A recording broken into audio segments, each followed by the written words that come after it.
Телевизиите бяха овладени много твърдо преди няколко години, когато вече стана ясно, а, а, че щатите ще влязат в открит конфликт с Русия. Припомням на нашите зрители, че преди няколко години нова телевизия беше купена от ЦРУ, не от друг.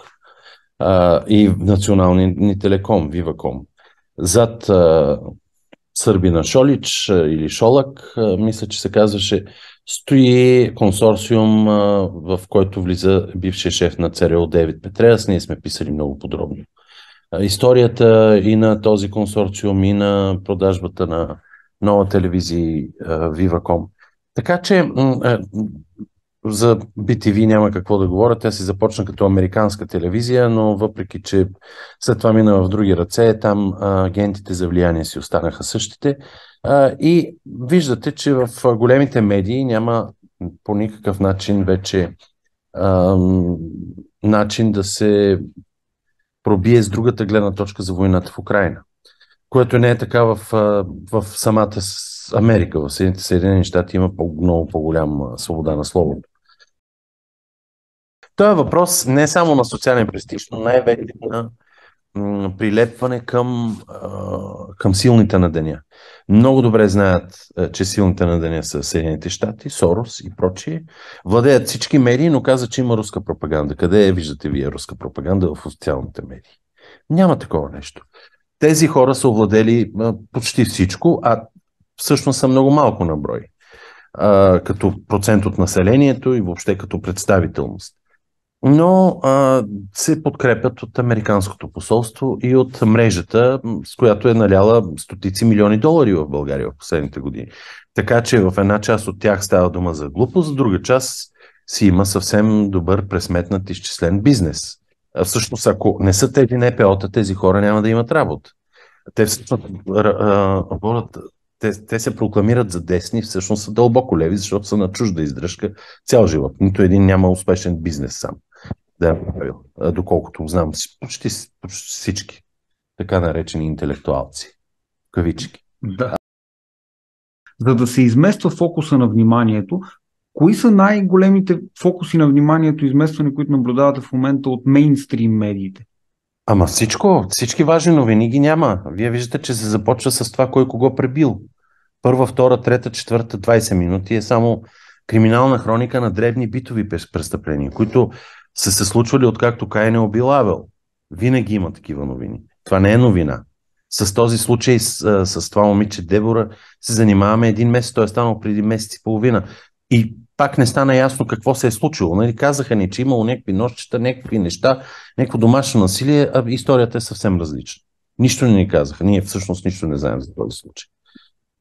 Занимават ви с абсолютни глупости. Катастрофата не може да бъде новина. Това не влиза в новините. Ако аз съм директор на новини, една катастрофа никога няма да влезе в моята емисия. Нито това, че ПГ от Ямбол е убил с секира ВГ от Горна могила след битов скандал.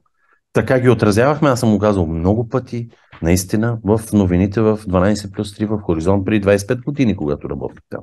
Криминалната хроника се изчиташе в 2 без 10 по обяд на фона на една музика с инициали. Подаваха ни от МВР. И катастрофите също. И това минаваше за минута и половина-две. И край. Никой не се занимаваше с тия глупости. Глупости. Казвам от гледна точка на обществения интерес. Те са трагедии. Но трагедии, които съпътстват всяко живо човешко същество. Вие представяте ли си американските телевизии да отразяват всеки бой в Харлем, да кажем, или във всеки американски град? Не говоря, разбира се, за такива огромни престъпления, като масовото убийство на деца в училище, нали? Което е от обществена значимост и няма как да не се отрази. Но вижте тук каква е фалшификацията на умните и красивите. Те няма да ви кажат, че убийство на 12 деца от психопат в училище, което е рецидив и се повтаря през няколко седмици в различни американски училища, означава, че Америка е престъпна страна и Америка отглежда престъпници. Те ще ви кажат, че българския национализъм отглежда престъпници и България е престъпление, место престъпление, защото някакъв татуиран човек, идиот, е оскубал, остригал някакво момиче. Това е абсолютно несъвместимо като реакция, като съпоставимост и прочее. Но да се върна на въпроса ви. Реалитито не е новина. Катастрофата, побоищата, криминалните случаи не са новина. Търсенето на експлоатацията на чувствата на зрителите не могат да бъдат предмет на новинарска емисия. Това е предмет на някакво шоу, реалити. А всъщност всички основни новинарски емисии в големите телевизии се превърнаха в продължение на Big Brother или на прочие други формати, телевизионни формати, които експлоатират именно човешката страст. Сядат публиката и почват да я различат, да я натъжават, да я разплакат, да я страхуват, да я гневят и прочие. Но не и да я информират.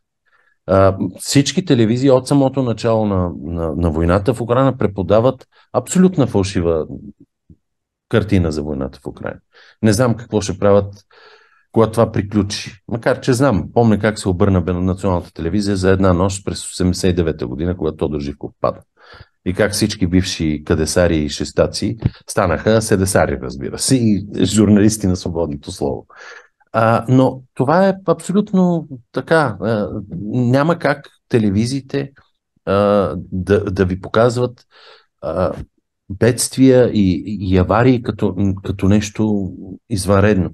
Но не и да ви уведомят, че Украйна губи, че Украйна е в абсолютен фалит, че стотици хиляди украински момчета умират на ден заради американската циничност и българската и европейска глупост на хората, които казват: дайте им още оръжие, дайте им. Въпреки че това очевидно не води до никакъв успех. И ние всички сме отговорни за смъртта на тези хора. Когато са на власт, собствените им хора казват: ама защо изтървахте медиите? Медиите не казват това, което ние искаме да чуем. Разбирате ли, всяко различно мнение дразни другите и те смятат, че той доминира абсолютно всички останали. Дори и да не идва от BTV, а да идва от сайта Рационална съпротива или Гласове и така нататък. Тоест, тук има едно вечно неудовлетворение, защото ти не чуваш навсякъде само твоята гледна точка. Ние всъщност сме се отучили да бъдем демократи.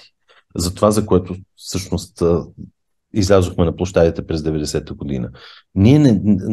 Ние смятаме, че само нашето мнение е точното и когато чуем различно, смятаме, че другата гледна точка доминира. Това трябва да се отчита.